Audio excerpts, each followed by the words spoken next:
시작하겠습니다. 브랜드는 무엇입니까? 저는 이 질문을 20년 동안 스스로 하고 있습니다. 그리고 유니타스 브랜드를 만들면서 8년 동안 1000여 명을 만나면서 그들에게 질문했던 질문입니다.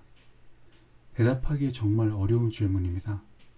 오늘은 질문이 어려운 만큼 영상 분량도 길어졌습니다. 하지만 대답부터 하겠습니다. 브랜드는 상품 그 이상의 것이다. 시작하겠습니다. 누구나 사랑은 알고 있지만 사랑이 무엇이냐고 질문하면 막막해지는 것처럼 브랜드에 관해서 우리는 알고 있다고 말하지만 막상 설명하려고 하면 알고 있는 것에 비해서 설명하는 단어가 빈약하다는 것을 깨닫게 됩니다. 미국 마케팅 협회는 브랜드란 한 기업의 특정 제품이나 서비스를 식별시키고 나아가 경쟁 기업의 제품이나 서비스와 차별화하기 위해서 사용되는 이름, 사인, 상징물, 디자인 또는 이들의 조합이다 라고 말합니다. 분명 이렇게 정의된 것이 있는데도 왜 브랜드에 관련된 책을 보면 모두 다를까요? 만약에 여러분이 말로 설명은 하지 못해도 생각하고 있는 브랜드의 정의와 미국 마케팅 협회가 정의가 맞지 않는다면 이제 여러분이 좋아하는 브랜드를 넣어서 한번 읽어보세요. 애플을 넣고 읽어볼까요? 애플 브랜드는 기업의 특정 제품이나 서비스를 식별시키고 나아가 경쟁 기업의 제품이나 서비스와 차별하기 위해서 사용되는 이름, 사인, 상징물, 디자인 또는 이들의 조합이다. 이번에는 나이키를 넣고 읽어볼까요? 나이키 브랜드는 기업의 특정 제품이나 서비스를 식별시키고 나아가 경쟁 기업의 제품이나 서비스와 차별하기 위해서 사용되는 이름, 사인, 상징물, 디자인 또는 이들의 조합이다. 참고로 제가 특정 브랜드를 샘플로 말하는 것은 많은 사람이 아는 브랜드를 선택하는 것입니다. 미국 마케팅 협회의 정의는 논리적으로는 이해가 되지만 마음으로는 공감되지 않습니다. 브랜드의 정의가 헷갈리고 불편한 이유가 간단합니다. 브랜드가 무엇인지는 정의가 되더라도 그 정의로 설명되지 않는 부분이 너무 많기 때문입니다. 그러니까 나이키는 단순히 스포츠 용품 회사가 아니기 때문이죠. 이번에는 제가 인터뷰한 몇 명의 사람의 이야기를 듣도록 하겠습니다. 좀 낯설고 한 번에 이해하기 어려울 수도 있습니다. 체험 마케팅의 저자 먼슈미티는 브랜드란 무엇인가? 소비자가 마음속으로부터 갖고 있는 다른 기업, 상품, 서비스, 비즈니스 모델과 차이나는 독특한 그 무엇이다. 그것은 곧 소비자에게 주는 기업의 이미지, 상품, 서비스, 비즈니스 모델의 전체적인 문화를 의미한다 라고 말합니다. 그 무엇에 대한 정의는 브랜드 갭이라는 책의 저자인 마틴 뉴마이어의 이야기에서 찾아볼 수 있습니다. 브랜드란 당신이 말하는 그 무엇이 아니고 그들이 말하는 그 무엇이다. 이렇게 그 무엇은 정의되지 않고 있습니다. 여기서 그들은 고객을 의미합니다. 이 두 명의 정의가 말장난처럼 들리겠지만 개인적으로는 브랜드는 그 무엇이다라는 정의가 가장 확실한 정의로 다가옵니다. 그 무엇에 대한 정의에 대해 스타일 중독자를 쓴 마크 턴게이트는 이렇게 말했습니다. 소비자들은 필요의 단계를 넘어서 욕망을 추구하게 된다. 다른 사람들과 다르게 특별하게 표현하고 느끼고자 하는 감성적인 가치까지 구매하고자 했는데 그 가치를 넓은 의미에서는 브랜드라고 말합니다. 라고 말했습니다. 그 무엇이란 애매한 정의를 그는 감성적인 가치라는 개념으로 정의했네요. 4D 브랜딩의 저자 토마스 가드는 브랜드는 물리적인 장소가 아니라 사람의 마음속에 존재하며 정신적인 흔적을 남긴다고 말했습니다. 여기까지 브랜드에 관한 정의가 공감되지 않는다고 해서 큰 문제는 없습니다. 하지만 다음 전문가가 말하는 브랜드에 관한 정의는 자세히 볼 필요가 있습니다. 디자인 경영의 저자인 브릿지 모르자드 모조타 교수는 브랜드에 대해서 이렇게 정의합니다. 브랜드는 어떤 이름이나 상징 그 이상의 것이다. 강력한 브랜드는 조직의 약속을 표현한다. 기업의 명확하고 강한 약속을 담은 브랜드는 고객의 충성을 얻을 수 있게 되며 지속적인 고객의 지지와 호응을 보장받을 수 있게 된다. 근본적으로 브랜드는 느낌, 이야기 또는 회사와의 상호관계의 경험에 관한 것으로서 어떠한 모습에 대한 것은 아니다. 브랜드를 수립하는 것은 한 기업의 모습을 초월하는 어떤 것을 만들어내는 것을 의미한다. 진정한 브랜드 수립은 브랜드를 구성하는 경험이나 약속과의 교류를 뜻한다. 모주타 교수는 미국 마케팅 협회가 정의했던 브랜드는 이름이나 상징이다 라는 말에 그 이상이라고 말하고 있습니다. 혹시 어떤 특정 브랜드를 남보다 유별나게 애착을 가지고 있는 것이 있다면 그 이상이다 라는 말이 무슨 의미인 줄 알 것입니다. 제가 예로 설명을 해보죠. 가장 쉽게 설명하는 것이지만 브랜드란 본질보다 비본질이 앞설 때 브랜드가 된다입니다. 예를 들어 티파니에서 파는 다이아몬드 반지는 다이아몬드 반지입니다. 하지만 사랑 고백이라는 비본질이 다이아몬드 반지를 뛰어넘죠. 어떤 남자가 티파니 반지를 주는 것은 청혼을 하는 거잖아요. 이렇게 브랜드 상품에 최고의 가치가 들어간 것을 최고의 브랜드라고 합니다.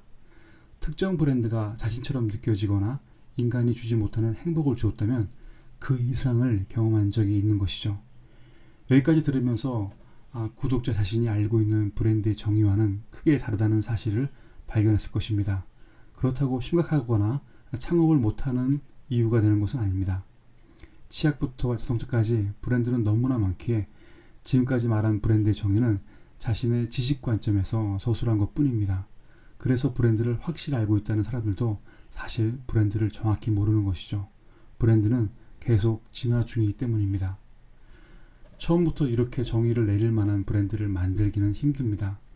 구독자가 창업을 해서 소비자가 당신의 브랜드에게 이런 정의를 내려준다 해도 시간적으로 10년 혹은 30년 후에나 듣게 될 칭찬입니다. 물론 1년 안에도 이런 찬사를 받을 수 있지만 그것은 지극히 드문 사례이기 때문에 신경 쓰거나 부러워할 필요는 없습니다. 이제까지 브랜드에 관한 정의를 읽었는데 구독자의 머릿속에는 어떤 정의가 남아있나요? 아마 몇 개의 단어 혹은 문장 정도가 떠오르지만 다시 설명하려면 당황스러울 것입니다. 아직도 브랜드에 관해서 어려운 것은 바로 브랜드가 그 이상의 것이란 정의 때문이죠. 구독자 자신을 표현한 브랜드가 있다면, 그러니까 가성비를 뛰어넘어서 그 이름만으로도 좋아하는 브랜드가 있다면 브랜드의 힘은 그 이상의 것을 경험한 것입니다. 할인마트에 가보면 수많은 상품들이 자신을 브랜드라고 합니다. 하지만 창업의 의미가 오염되어서 남용되는 것처럼 브랜드도 자격 없는 상표들이 자신을 브랜드라고 우기기 때문에 단어 자체의 의미가 평가절하된 상태입니다. 아마 연말이 되면은 땡땡땡 브랜드 대상이라는 이름 아래 들어보지도 못했던 상표들이 브랜드로 둔갑하거나 변장하거나 브랜드인 척하는 경우를 볼 것입니다. 혹은 알고 있었지만 좋아하지 않는 상표들이 최고의 브랜드 대상을 수상하는 것도 볼 것입니다. 이것은 상표 마케팅을 한 결과일 뿐이죠. 우리가 흔히 부르는 브랜드들 중에는 브랜드인 척하는 상표들과 진짜 브랜드가 섞여 있습니다. 물론 그 중간에는 브랜딩 되고 있는 브랜드도 있습니다. 하지만 개업, 취업, 부업 등 이런 모든 형태를 창업이라고 불러서 창업의 의미가 이상해진 것처럼 상표가 있다고 해서 모두 브랜드인 것은 아니죠. 백화점에 입점했다고 브랜드인 것도 아닙니다. 출시된 지 몇 년 되었다고 브랜드가 된 것도 아니고 대기업이 만들었다고 브랜드가 되는 것도 아닙니다. 하지만 이 모든 것을 브랜드라고 부르기 때문에 브랜드에 관한 정확한 정의가 혼란스러운 것이죠. 앞서 말했던 것은 브랜드인 척하는 모든 상품들은 가격에 의해서 판매가 되는 일상품, 코모디티, 그 목적은 소비입니다. 그러나 궁극의 브랜드의 가치는 아이덴티티, 소유가 목적입니다. 이제 다시 브랜드의 정의로 돌아가서 브랜드가 무엇인가, 창업 그리고 내가 오픈하게 될 가게와 무슨 관계가 있는가를 확인해 보겠습니다. 먼저 미국 마케팅 협회의 정의를 다시 살펴보도록 하겠습니다. 브랜드란 한 기업의 특정 제품이나 서비스를 식별시키고 경쟁 기업의 제품이나 서비스와 차별화하기 위해서 사용되는 이름, 사인, 상징물, 디자인 또는 이들의 조합이다. 이 정의에서 매우 중요한 문장은 식별시키고 그리고 차별화하기 라는 개념입니다. 이것을 가장 단순하고 담백하게 정의한 것은 이 영상의 앞부분에서 복선으로 슬쩍 보여주었습니다. 바로 브랜드란 자기다움으로 인해서 남과 다름을 보여주는 상품이라는 것이죠. 이것은 어디까지나 개인적인 정의입니다. 무조건 다르고 특이하다고 브랜드가 되는 것은 아니라 자기다움이 있어야 한다고 생각합니다. 백화점에 가서 상표를 가리고 옷을 보았을 때 과연 자신이 고른 상품이 어떤 브랜드라는 것을 알 수 있을까요? 노트북의 상표를 가린다면 어떤 기업 제품인지 알 수 있을까요? 특정 음식을 한 입 베어 물었을 때 그 맛으로 어떤 브랜드인지 알 수 있을까요? 알 수 있다면 궁극의 브랜드라고 말해도 과언이 아닐 것입니다. 이제 구독자가 창업을 통해서 만들게 될 가게는 자기다움으로 인해서 남과 다른 가게여야만 합니다. 그렇게 시작한 매장은 5년 혹은 10년이 지나서 자기다움으로 인해서 남과 다른 강력한 브랜드가 될 것입니다. 그렇다면 어떻게 자기다움이라는 근본적인 차별화 전략을 집행할 수 있을까요? 이런 걱정에 반사적으로 다음과 같은 생각이 이어집니다. 혹시 인테리어에 돈을 많이 들어야 되는 것은 아닐까? 광고와 전단지 비용으로 1000만 원을 써야 되지 않을까? 다행히도 이런 것으로 자기다움을 만들 수는 없습니다. 이 세상에서 오직 유일한 것이 있다면 과연 무엇일까요? 오직 하나밖에 없는 것은 무엇일까? 물론 닮은 것도 있지만 절대로 같은 것이 아닌 것은 무엇일까? 바로 가게와 브랜드의 자기다움은 거기서 시작합니다. 바로 창업주 자신입니다. 창업주가 오리지널의 근본이고 차별화의 시작이며 브랜드의 시작을 할 수 있죠. 봉준호 감독도 수상소감에 이렇게 말했잖아요. 가장 개인적인 것이 가장 창의적인 것이다. 브랜드 창업의 시작도 같습니다.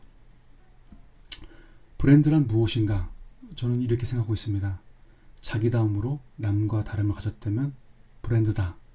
비본질이 본질을 뛰어넘는 브랜드다. 감사합니다.